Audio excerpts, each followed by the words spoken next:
বর্তমান বাংলাদেশের যে অবস্থা তাতে দুইটা পেশা একদম খুবই ভালো জীবনে কিছু করে খাওয়ার জন্য, যার মধ্যে একটা হচ্ছে চাঁদাবাজি। সেটা আপনি চাইলে যে কোনো সময় শুরু করতে পারেন।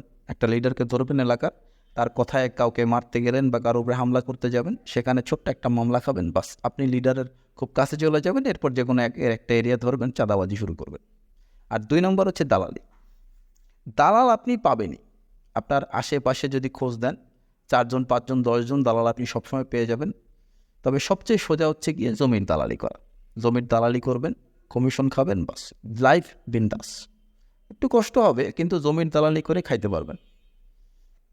একটা প্রশ্ন থেকে যায় হালাল হারামের, সেটা ভাই আপনি আপনার দিকে চিন্তা করে নেন। আমার মতে হারাম ব্যবসা এগুলা, আমি এগুলায় যাব না, কারণ মৃত্যুর পরে যে বাটাম রেডি থাকবে সেটা কোন অ্যাঙ্গেল থেকে কমবে না, একটাও মাটিতে পড়বে না, বাটাম ঠিকই মেরুদণ্ডের উপরে পড়বে। তবে বাংলাদেশ যেদিকে আগাচ্ছে এখন, তাতে এই দুইটা পেশার উপরে আর কোনো পেশা নাই। চাকরি বাকরি চিন্তা বাদ দিয়ে দেন, কারণ অনেক আশা নিয়েছিলেন যে কিছু একটা হবে বাংলাদেশ, সেটা আর হচ্ছে না।